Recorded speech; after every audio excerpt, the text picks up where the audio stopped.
Title: The Hidden Truth: How Nations Are Subdued Through Debt, Energy, and Trade Without a Single Shot Fired. Written and directed by Sayari Abdulkhalik. Imagine a world where countries do not need armies to conquer others. Picture a global stage where the old symbols of power, tanks, soldiers, and missiles, are replaced by something far more subtle, yet just as commanding. No tanks roll through the streets. There are no parades of military might, no soldiers marching in formation, no bombs fall from the sky. The air remains calm, and life goes on as usual, untouched by the chaos of war. Yet some nations still control others in powerful ways. Their influence stretches across borders, shaping destinies without a single shot fired. This control is silent. It is hidden, but it is just as strong as any army. It moves quietly, beneath the surface, often unnoticed by those it affects. In this age, invisible chains hold countries in place. These chains are forged not from steel, but from agreements, dependencies, and unseen obligations. These chains are made from money, trade, and energy. They bind nations together, sometimes lifting, sometimes restraining. They are not easy to see. They exist in contracts, in numbers, in the flow of resources and information. Most people never notice them. Daily life continues, unaware of the forces quietly shaping their world. But these tools shape the world in ways we cannot ignore. They decide who prospers, who struggles, and who holds the keys to the future. Today, power is not always loud. It often works in the shadows, behind closed doors, in the quiet moments when decisions are made. It does not always roar on the battlefield. Sometimes it leaves no trace, no scars, only a subtle shift in who holds influence. Sometimes it whispers in the halls of banks, in the quiet lines of trade contracts, or in the hum of electric wires. It is present in every transaction, every deal, every flicker of light. Let us explore how the world's most powerful nations use these silent tools. Discover the strategies and secrets that shape our modern era. You will see how they can rule without firing a single shot. In this new age, true power is often invisible, but its impact is felt everywhere. Long ago, wars decided who was strong. The fate of nations was written on the battlefield, where only the bravest and most powerful survived. Armies marched in perfect lines, battles raged for days, and lands changed hands with every victory or defeat. Flags rose and fell with the clash of swords and the roar of cannons, marking the rise and fall of empires. This was the old way of power. It was clear for all to see. Strength was measured in armies and territory. But today, things have changed in ways our ancestors could never have imagined. Countries have found new ways to get what they want. Now leaders use words, agreements, and strategy instead of swords and shields. These ways do not leave broken buildings or wounded soldiers, but their effects are just as deep, shaping the lives of millions without a single shot fired. Power now comes from influence, not violence. The most powerful nations are those who can persuade, negotiate, and lead others. Nations can now push and pull others without open fights, using invisible strings to guide decisions and outcomes. They use money, deals, and resources as their weapons, tools that can build or break economies. These tools work slowly, but they are steady and strong, shaping the world over months and years instead of days. No one needs to see them for them to work.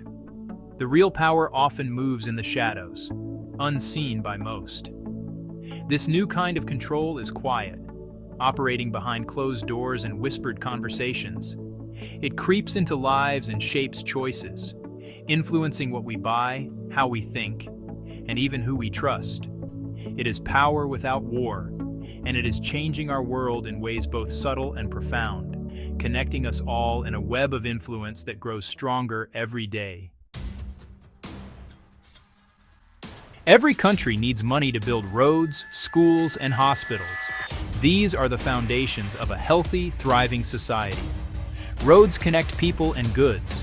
schools educate the next generation, and hospitals keep everyone healthy. But building all of this takes a lot of money, more than most countries have on hand. Sometimes, a country does not have enough, so it borrows money from others, often from other countries, big banks, or international organizations. This is called debt. Debt can seem like a simple solution, a way to get things done quickly.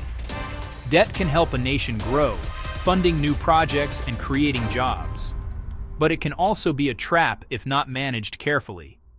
If the borrowed money is not used wisely, or if the economy slows down, paying it back becomes difficult.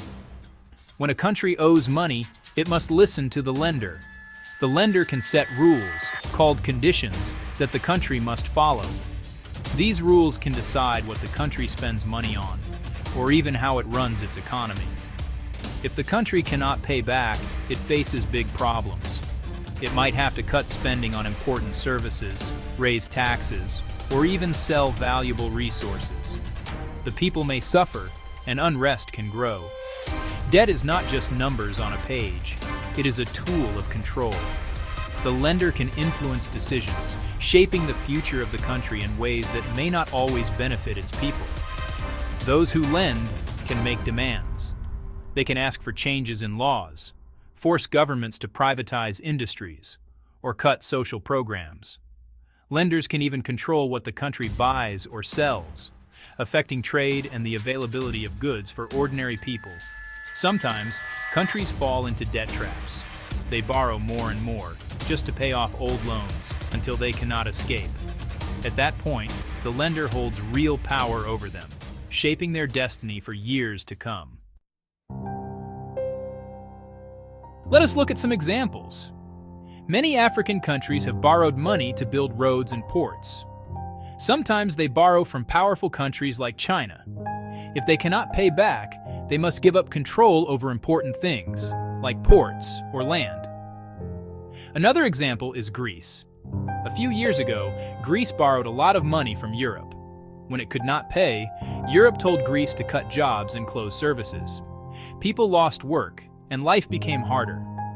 Sometimes debt is used to get what a lender wants.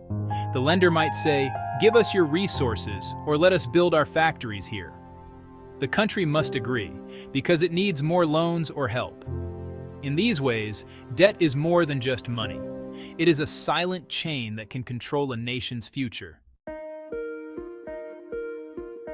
Trade is how countries buy and sell goods with each other. It can bring wealth and jobs. But trade can also be a tool of power. If a country controls what others can buy or sell, it can shape their choices. Some countries depend on selling things like oil, food, or clothes. If their buyers stop buying, their economy can fall apart.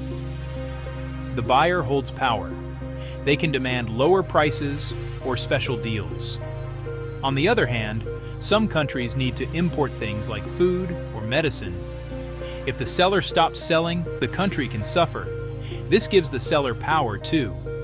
Trade deals are not just about goods. They are about control. Whoever controls trade can control the fate of nations. Let's look at some real-world trade battles. The United States and China trade billions of dollars in goods every year. But, when they disagree, they raise taxes on each other's products. This is called a trade war. No one fights, but companies close, and jobs are lost. In 2014, Russia stopped selling fruit and vegetables from Europe. This hurt farmers in Europe, who could not find new buyers. At the same time, Russia lost some food choices. Both sides felt pain, but no shots were fired. Trade can also mean blocking important supplies. During the COVID-19 pandemic, some countries blocked masks and vaccines from leaving their borders. This left others struggling to protect their people. Trade fights are silent wars. They can hurt millions, but we rarely see the battles. Energy powers everything we do. It lights our homes, moves our cars, and runs our factories. Most countries need to buy energy, especially oil and gas. Whoever controls energy controls the world. Some countries have lots of oil or gas. others must buy it. If sellers raise prices or cut supply, buyers suffer. Factories may close. Cities can go dark. People lose jobs and money. Russia is a big supplier of gas to Europe. When Russia cuts gas, people in Europe feel cold in winter. In the Middle East, oil powers many economies. If oil stops, the world feels it. Energy is not just a resource, it is a weapon. It can be used to reward friends or punish rivals. These three tools, debt, trade, and energy, do not work alone. Often, they are used together. This makes them even stronger.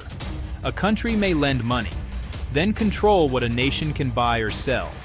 It may also decide how much energy that nation gets. For example, China lends money to build ports in Asia and Africa. Then, it controls the trade that flows through those ports. Sometimes it also sells energy to these countries. This gives China power in many ways at once. The European Union uses trade deals, loans, and energy policy together. It can help a country or make life harder, depending on its choices. The United States does the same, using trade rules and energy exports to influence others. Together, these tools make open war less likely, but they make silent control more common. Today, the strongest chains are invisible. The world's most powerful countries do not need to fight open wars. Instead, they use debt, trade, and energy. These tools shape lives without most people noticing. This kind of power is silent. It is built on deals, promises, and threats.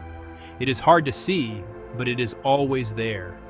It decides who is rich or poor, who grows and who falls behind. We must learn to see these invisible tools. Only then can we understand how our world works. True power does not always shout. Sometimes it rules in silence.